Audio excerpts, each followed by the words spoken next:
In that ruthless and endless white desert of the Arctic, a pilot sat on his knees digging into the ice with all his might.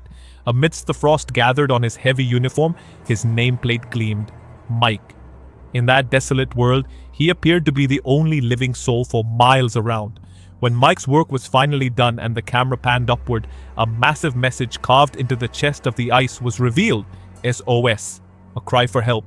It was the final gasp of life in that infinite silence. Mike's plane had crashed due to a technical glitch. The shattered engine and scattered wings bore witness to just how horrific the accident had been. For days, he had been fighting death in this bone-chilling cold. To survive starvation, Mike had devised an ingenious makeshift method. Using an axe, he chopped 3 deep holes into the thick ice of a frozen lake and dropped strong ropes tied with bait into them. With this technique, he managed to catch a few fish every day, storing them in a natural ice box to keep them fresh. This meager, bland food was the only thing keeping his breath going in this icy hell. After swallowing his food, Mike would gather all his courage and climb a tall, icy mountain. From there, shading his eyes with his hand, he would scan the horizon, desperate for the sight of a rescue helicopter. Day after day, he sketched a rough map of this unknown terrain to make sense of his location.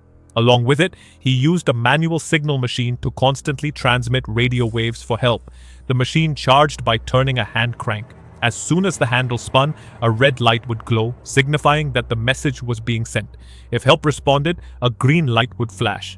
Mike would turn that handle for hours daily without tiring, but the green light never turned on. As night fell, the cold became lethal. Exhausted and defeated, Mike would quietly retreat to the wreckage of his broken plane. He would curl up inside the freezing cabin, gathering strength for the next day's brutal battle. The next morning, he rose again with the first ray of the sun. But today, before clearing the SOS, he walked over to a small pile of stones built far from the wreckage. There, with immense sorrow and tearful eyes, he fell to his knee. The arrangement of those stones made it crystal clear. This was no ordinary pile, but the grave of one of Mike's crewmates who had perished in the plane crash. Saying a tearful goodbye, Mike went back to clearing the SOS, hoping to catch the eye of some traveler passing high above. When Mike went to the lake to check the fish, every single hook was empty. Right there on the snow, he spotted a massive paw print. Terrified by the presence of a large predator, Mike froze, then bolted back to lock himself inside the plane's wreckage. Once the danger seemed to pass, Mike climbed the mountain again, cranking the signal machine in hopes of that green light. Suddenly his eyes caught a movement on the distant ice. A massive polar bear was roaming around searching for food. Left with no other choice, Mike returned to the ship with a heavy heart. Days were slipping by, the fish supply was dwindling, and hope was dying. After hours of fruitless attempts, just as Mike was about to give up, the machine's green light suddenly flashed. Someone had picked up his signal. Far on the horizon, a helicopter appeared, flying through the sky. Mike went wild with joy. Without wasting a single second, he rushed near the plane and ignited a smoke signal. A dense cloud of smoke billowed into the sky. Fortune favored him.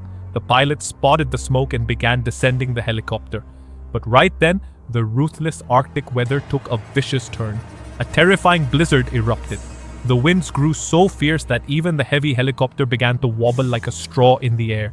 The pilot completely lost control. With a deafening explosion, the helicopter slammed into an ice cliff and crashed. Watching this horrific disaster unfold, the ground slipped beneath Mike's feet. Disregarding his own safety, he sprinted toward the burning wreckage. Reaching the crash site, Mike saw that the main pilot had died instantly, but on the co-pilot's seat, a woman lay unconscious. She was alive, but her abdomen had been brutally ripped open by a sharp piece of metal, and blood was gushing out rapidly. Mike immediately grabbed the first aid kit from the helicopter. The wound was too deep, and there was no time for stitches.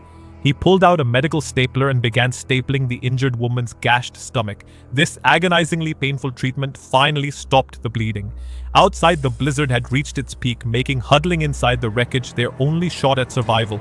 After hours of a horrifying wait, the winds finally died down and the storm subsided. Mike immediately sprang into action. As soon as the storm stopped, Mike checked the woman's breathing. She was incredibly weak, but alive. Searching through the helicopter, Mike managed to find some strong ropes, professional ice climbing gear, and packets of instant noodles. Having the chance to eat something good after days of eating nothing but fish, Mike relished the noodles. Since the helicopter pilot had already passed away, Mike decided to save the woman and return to the safety of his old plane's wreckage. Mike gathered all the necessary supplies and wrote a message on the body of the helicopter. Two survivors have headed toward the valley where our plane crashed. He did this so that if a rescue team arrived, they could track them down. He brought the woman back to his ship. When he asked for her name, her inability to understand his language made her just repeat, "Pilot, pilot," asking about her companion instead. With a heavy heart, Mike gestured to show that the pilot was no longer in this world. After the woman fell asleep, Mike went back to the crash site. He buried the deceased pilot in the snow, respectfully placing stones over the grave. From the helicopter, he then retrieved a map, a lighter, a small gas tank, a stove, and a sled to haul their gear. Amidst the wreckage, Mike also found a family photograph that broke his heart. He brought the photo back and placed it next to the sleeping woman.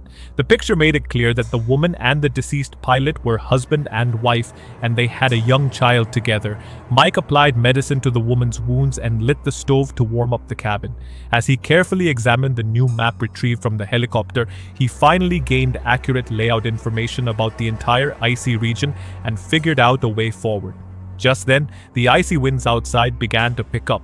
Mike went to the lake and pulled his rope. This time, fortune smiled upon him as a large fish was caught. He combined the noodles and the fish to prepare a soup which tasted like pure nectar in this living hell. Mike woke the woman up and tried to feed her the soup, but overwhelmed by the grief of losing her husband, she kept her eyes shut. Mike insisted, reassuring her that no matter what, he would bring her back alive. Several days passed, but there was still no response from the signal machine. The woman's condition worsened due to her coughing fit throughout the nights. The next morning, when Mike held her hand to provide some warmth, her breathing had already become heavy and labored. Seeing blood oozing from the woman's mouth, Mike panicked, fearing she wouldn't survive. In a desperate bid to save himself, he made the agonizing decision to leave her behind. But just as he turned away, the woman grabbed his hand with her trembling fingers as if saying, "Thank you." That simple touch infused Mike with a renewed wave of courage. Mike looked at the map again. The nearest village was miles away, but there was a shortcut cutting right through the mountains. Deciding to take this deadly gamble in the heart of the Arctic, Mike loaded the sled with ropes, bait, and fish. To shield the unconscious woman from the biting cold, he tucked her into a sleeping bag. He scribbled a final message on the ship's wall: "Two people are heading north in search of a village." With the sled's rope slung tightly over his shoulders, he stepped out into the endless desert of ice. Suddenly, looking at the map, a horrifying blunder dawned on him. The destination was indeed to the north, but he had been walking in the completely opposite direction. He rushed back to the ship, corrected the note, and began pushing forward in the right direction, cutting through the thick snow. The destination was still miles away, but Mike's pace did not slacken. He gave the woman some water. As night began to fall, Mike dug a cave into the ice to escape the freezing temperatures. After giving the woman food and water, he fell asleep. The next morning, another monstrous storm was knocking at the door. Along the way, Mike found some gear buried in the snow. Looking closely, he was utterly shocked. It was his own old belongings and ID card. He used to be a pilot for EA, a secret aviation group. Mike remembered that even his state-of-the-art aircraft couldn't withstand this merciless weather. Well, there was no time for regrets now. Just then, a colossal mountain rose before him, one that wasn't even on the map. Mike pulled out his ice axe and began the steep climb. Mike made it to the top of the mountain and hauled the gear up with the rope. But when he tried to pull up the heavy sled carrying the woman, the overwhelming weight caused the rope to rip through his hands and slip. The sled rolled rapidly down the slope. Mike pulled with all his might, but failed. The sled had come to a halt near a deep gorge below. Dragging it straight up was impossible, forcing Mike to take a long, back-breaking detour around the mountain. In the end, completely exhausted, Mike found a cave beneath the rocks. The mouth of the cave was blocked by ice. Mike cleared the path with his tool, lit the gas stove inside, and cooked the last fish to feed the dying woman. Night had fallen and both were just about to sleep when suddenly a terrifying sound of something approaching echoed outside the cave. Mike held his breath. Outside, the terrifying roar of a wild animal echoed. He got up stealthily and gripped his ice-cutting tool tightly. For a few moments, there was dead silence. It felt as if the danger had passed. But then, the woman suddenly began to cough loudly. Hearing the sound of her coughing, a massive polar bear lunged toward the cave. The cave's opening was narrow, yet the bear began clawing away the ice, forcing its head inside. Undeterred, Mike instantly ignited a flare and waved the blazing fire right in the bear's face. Terrified by the flames, the bear turned and bolted. The next morning, there was no sign of the bear outside.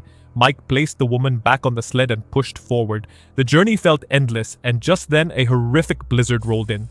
Visibility dropped to absolute zero, forcing them to a dead halt. There was no shelter in sight. Pushing ahead meant walking straight into the arms of death, so Mike crawled into a single sleeping bag alongside the woman, using their combined body heat to stay alive. Before long, both were completely buried under a thick blanket of white snow. Hours later, when the storm finally passed, Mike dug himself out of the snow. The supplies were intact, but the water bottle was frozen solid. To melt the ice, he tucked the bottle inside his jacket. Pulling the sled over the fresh, soft snow had now become even more backbreaking. Reaching a rocky hill, he checked the map.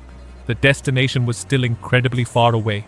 He had barely moved forward when he spotted a strange stone covered in frozen flowers amidst the snow. Fascinated, he stepped closer, but the ground suddenly caved in beneath him, sending him plunging into a deep, dark abyss. When he regained consciousness, he found himself inside a pitch-black cavern. His right leg was brutally pinned and crushed beneath heavy rocks. The leg wouldn't budge an inch. It felt as though his story would end here, dying a slow, agonizing death in this icy hell. But Mike refused to give up. With excruciating pain and the sickening sound of snapping bone, Mike violently wrenched his leg free. The limb was severely mangled. He couldn't even stand. He was forced to crawl over the jagged ice and rocks, eventually dragging himself out of the cavern. Crawling all the way back, Mike reached the spot where he had left the woman.